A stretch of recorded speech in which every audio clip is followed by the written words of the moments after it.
Welcome. Today I will be paraphrasing, summarizing, and sharing for the May 29th Al-Anon readings, Encourage to Change, and a little time for myself. We'll begin with the Serenity Prayer and 3 mindful breaths. God, grant me the serenity to accept the things I cannot change, courage to change the things I can, and wisdom to know the difference.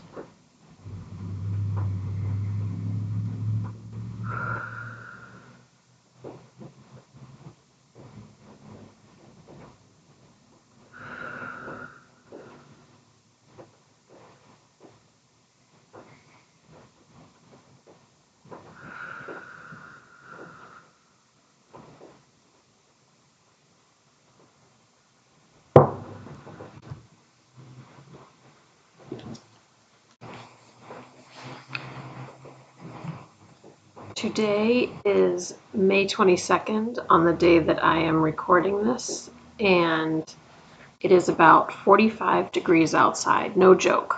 I am wearing my favorite winter sweater. The heat has been put on again. It's pouring rain and windy. There's a gale warning. However, there is much to be grateful for. Grateful for the heat, grateful for the dry house, grateful for the cozy sweater. I guess it's just a good excuse for a relaxing, kind of lazy day. I'll take a moment and look this over.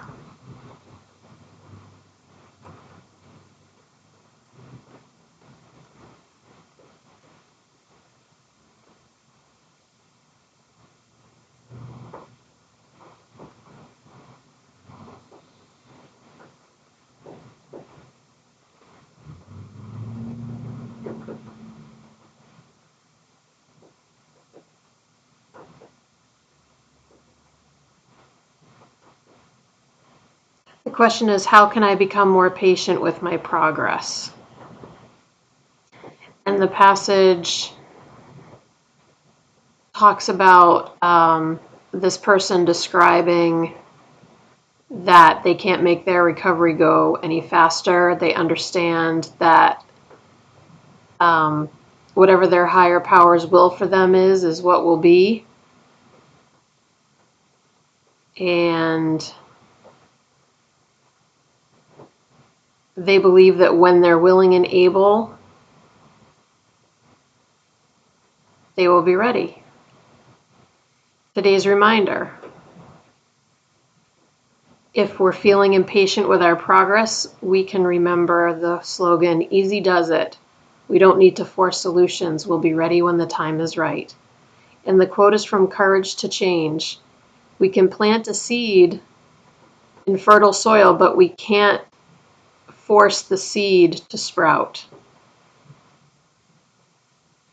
We have to let things unfold as they will. So how can I become more patient with my progress?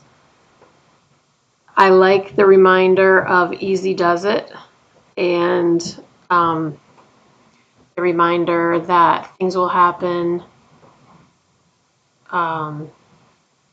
based on my higher power's will for me. And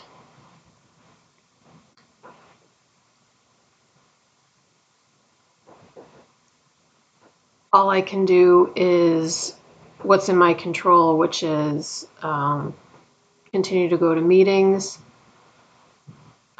keep in touch with my sponsor, read my conference-approved literature, take care of myself to the best of my ability, and just take things one day at a time. Try to practice everything I learn in Al-Anon, help that to apply to as much as I can in the rest of my life. And I guess just have faith in the process. I remember when I first started in Al-Anon, part of me was like, where did this program come from? Like, who made it? How do I even know that I can trust it? And then I realized that it was an old, like, it had already been around for at least 50 years when I started. And that, this is going to sound silly, but it definitely wasn't a cult, because a cult requires that that there's someone in charge, like a human in charge that you follow blindly. And none of that is an Al-Anon. The only thing that is suggested is that we have a higher power, but that higher power can be anything that we want. And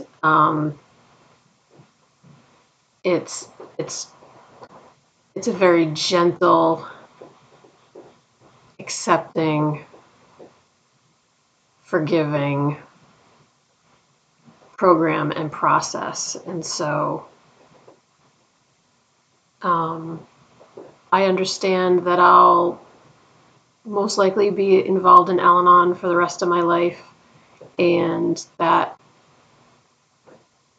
being involved in Al-Anon helps me feel confident that I will continue to learn, because I feel like I'm always learning different ways to improve my life and feel more peaceful and comfortable and serene in just being myself. Today I went to a great meeting where one of the topic was, it was a fine topic, but everybody was sharing about things that were really on their mind. And one of the members shared that they were concerned. Oh, well, because the reading was from Hope for Today, and it was about being afraid to have fun. And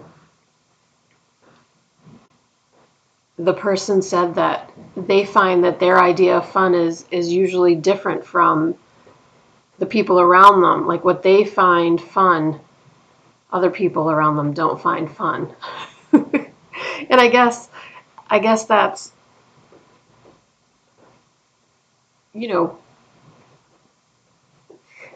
understandable, and I can see where that would happen. I mean, my idea of fun is different from day to day. Like today, this is fine. Me just staying inside and keeping warm and dry is fine. But if the weather was nice, my idea of fun would be something totally different. I'd want to be outside. I'd want to be getting some sunshine and fresh air. So it changes from day to day.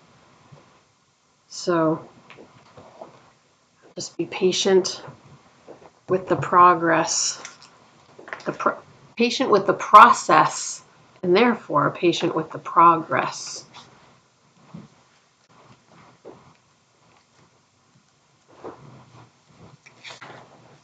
This page has a tab and it has highlights. I'm going to take a moment to look it over.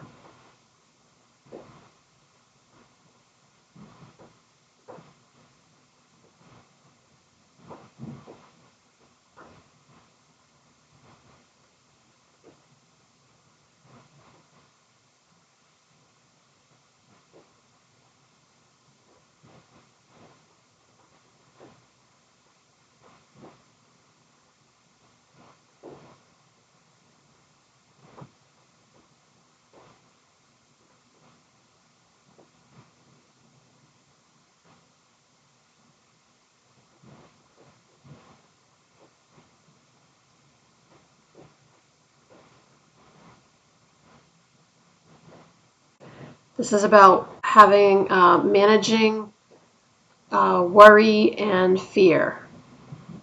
It talks about how potent worry and fear can be, and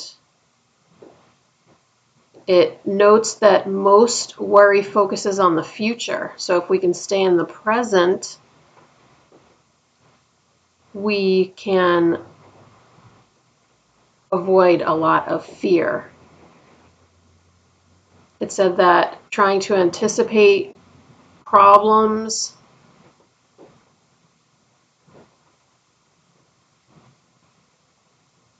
it says that we're just missing out on what's happening now. It says most of the things we fear will never happen. And even if they do, worrying about them won't help us deal with it any better.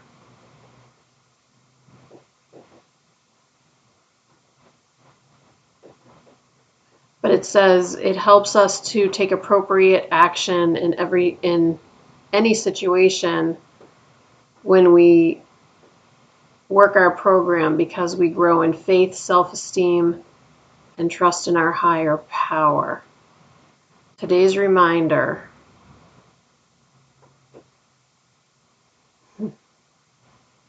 if we don't want our worries to be mind-altering, we can not entertain them at all. And the quote is from Louisa May Alcott. We don't need to be afraid of storms when we know how to sail our ship. Yeah, I can see why this is a good one for me, because fear and worry are, I used to say I could win awards if it was a competitive sport. I hope not. I hope I wouldn't win awards anymore. I hope that I'm getting better.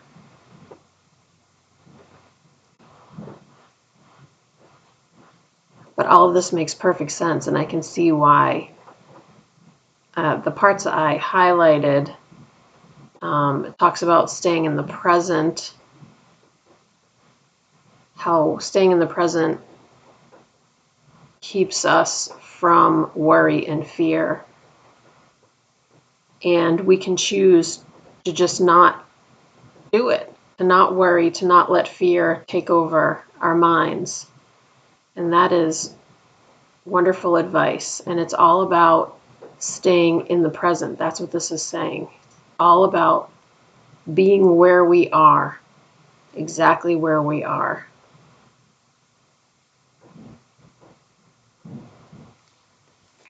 We'll close out with the Serenity Prayer and 3 mindful breaths. Here we go.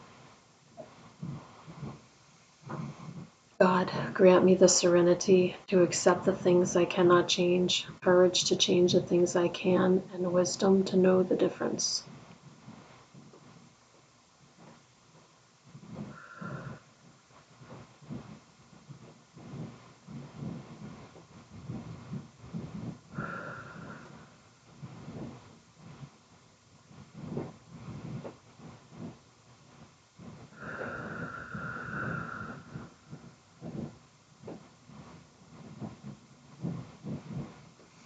Thank you so much for joining me today. I look forward to seeing you again tomorrow. Sending you love. Take care.